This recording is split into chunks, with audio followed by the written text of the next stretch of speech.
નમસ્કાર. ગુજરાતી વ્યાકરણમાં વાક્ય રૂપાંતરણ એક એવો વિષય છે જે ક્યારેક થોડો અટપટો લાગી શકે છે. પણ ચાલો આજે આપણે એને એકદમ સરળ રીતે સમજીએ. જો કોઈ પણ વાક્યનો પ્રકાર ઓળખવો, જેમ કે આ હકાર છે કે નકાર, એ તો કદાચ સહેલું છે. પણ અસલી ચેલેન્જ ક્યાં આવે છે ખબર છે? જ્યારે વાક્યનો અર્થ બદલ્યા વગર જ એને બીજા પ્રકારમાં ફેરવવાનું હોય. અને હા, સ્પર્ધાત્મક પરીક્ષાઓમાં તો આ સ્કિલ બહુ જ કામ લાગે છે. તો આપણે ટેકનિક્સમાં ઊંડા ઉતરીએ એ પહેલાં એક વાત મગજમાં બરાબર બેસાડી દઈએ. આ આખા વિષયનો એક જ ગોલ્ડન રૂલ છે: અર્થ બદલાવવો જોઈએ નહીં. બસ આ એક નિયમ યાદ રાખી લો એટલે અર્થું કામ તો ત્યાં જ પૂરું થઈ ગયું. સારું, તો ચાલો શરૂ કરીએ. સૌથી પહેલા અને સૌથી કોમન રૂપાંતરણ જોઈએ. હકાર વાક્ય એટલે કે પોઝિટિવ સેન્ટેન્સ એને નકાર એટલે કે નેગેટિવમાં કેવી રીતે ફેરવવું. આની ટેકનિક છે ને એકદમ સિમ્પલ છે. કરવાનું શું?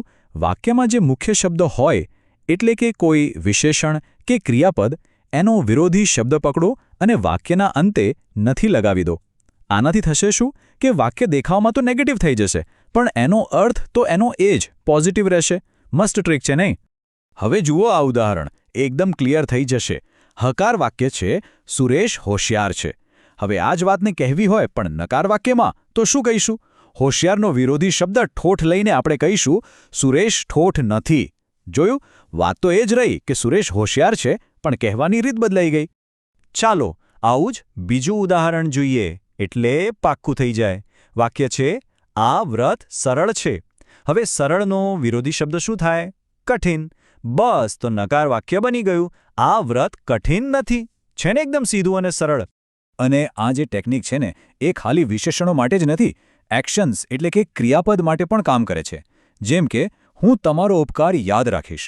અહીં ક્રિયા છે યાદ રાખીશ, એનો વિરોધી શું થાય? ભૂલીશ નહીં. તો વાક્ય બન્યું હું તમારો ઉપકાર ભૂલીશ નહીં. મતલબ કે વાત એ જ રહી, બસ કહેવાની સ્ટાઇલ ફરી ગઈ. ઓકે, તો હકાર નકાર તો સમજાઈ ગયું. હવે આગળ વધીએ. હવે વારો છે પ્રશ્નાર્થ વાક્યનો. કોઈ સવાલને સાદા સ્ટેટમેન્ટમાં એટલે કે વિધાન વાક્યમાં કેવી રીતે બદલવો એ જોઈએ. અહીં એક બહુ જ રસપ્રદ નિયમ કામ કરે છે. એને કહેવાય વ્યુત્ક્રમનો નિયમ, અથવા કહી શકીએ કે ઇન્વર્ઝન રૂલ. આમાં થાય છે શું કે પોલારિટી આખી ઉલટાઈ જાય છે. એટલે કે જો સવાલ પોઝિટિવ હોય તો એનું સ્ટેટમેન્ટ નેગેટિવ બનશે, અને જો સવાલ નેગેટિવ હોય તો એનું સ્ટેટમેન્ટ પોઝિટિવ બનશે. આ જ એની ચાવી છે. આ ઉદાહરણ જુઓ, તરત સમજાઈ જશે. એકદમ જાણીતો સવાલ છે: મફતનું ખાવાનું કોને ના ગમે? હવે આ સવાલ દેખાવમાં તો નેગેટિવ છે, કારણ કે એમાં ના આવે છે. પણ એનો અસલી મતલબ શું છે? એ જ કે મફતનું ખાવાનું તો બધાને ગમે. તો જોયું? નેગેટિવ સવાલનું સ્ટેટમેન્ટ બની ગયું પોઝિટિવ. હવે બરાબર એનું ઉલટું જોઈએ. સવાલ છે એને શાનું દુઃખ છે? આ સવાલ પોઝિટિવ છે. પણ જ્યારે આપણે આવું પૂછીએ છીએ ત્યારે આપણો કહેવાનો મતલબ શું હોય છે? એ જ કે એને કોઈ દુઃખ નથી, એ તો સુખી છે. તો આ પોઝિટિવ સવાલનું વિધાન વાક્ય શું બન્યું? એને કશાનું દુઃખ નથી, એકદમ નેગેટિવ. ચાલો હવે આપણે આજના છેલ્લા પ્રકારના રૂપાંતરણ પર આવીએ. આ છે ઉદ્ગાર વાક્ય. એટલે કે જે વાક્યમાં કોઈક સ્ટ્રોંગ ઇમોશન કે ભાવના હોય, એને એક સીધા સાદા હકીકતવાળા વિધાન વાક્યમાં કેવી રીતે ફેરવવું. અહીંયા પહેલા જેવો કોઈ પોઝિટિવ નેગેટિવનો ઉલટસુલટ નિયમ નથી. અહીં કામ સહેલું છે.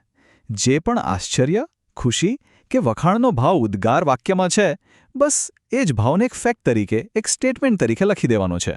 ઉદાહરણ તરીકે કોઈ કહે કે કેવું સુંદર ચિત્ર બનાવ્યું છે. અહીં વખાણ અને આશ્ચર્યનો ભાવ છે. હવે આ જ વાતને સાદી રીતે કેવી રીતે કહેવાય? ખૂબ સુંદર ચિત્ર બનાવ્યું છે. જોયું? ભાવ એ જ રહ્યો, બસ કહેવાની રીત વધુ ડાયરેક્ટ થઈ ગઈ. એક બીજો ઉદાહરણ લઈએ.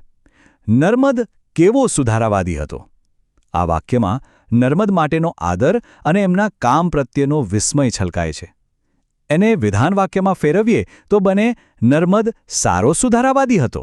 બસ ભાવનાને હકીકતમાં ફેરવી દીધી. તો આપણે આ 3 અલગ અલગ ટેકનિક્સ જોઈ, પણ સવાલ એ છે કે આ બધું જાણવું શા માટે આટલું જરૂરી છે? આનાથી શું ફરક પડે છે? તો ચાલો ફટાફટ મુખ્ય શીખ પર નજર કરી લઈએ. પહેલો અને સૌથી મોટો નિયમ: અર્થ ક્યારેય ના બદલાવવો જોઈએ. બીજું, હકારમાંથી નકાર બનાવવું હોય તો વિરોધી શબ્દ અને નથી વાપરો. ત્રીજું, પ્રશ્નને વિધાનમાં ફેરવવો હોય તો પોલારિટી ઉલટાવી દો. અને છેલ્લે ઉદ્ગાર વાક્યમાંથી ભાવનાને પકડીને એને હકીકતમાં ફેરવી દો. આ નિયમોમાં માસ્ટરી કરવી એ માત્ર પરીક્ષા પાસ કરવા માટે નથી, પણ ભાષા પર કંટ્રોલ મેળવવા માટે છે. અંતે તો ભાષા પર સાચી માસ્ટરી એ નથી કે આપણને કેટલા શબ્દો આવડે છે. સાચી માસ્ટરી એ છે કે આપણે એ શબ્દોના અર્થને કેટલી સારી રીતે કંટ્રોલ કરી શકીએ છીએ.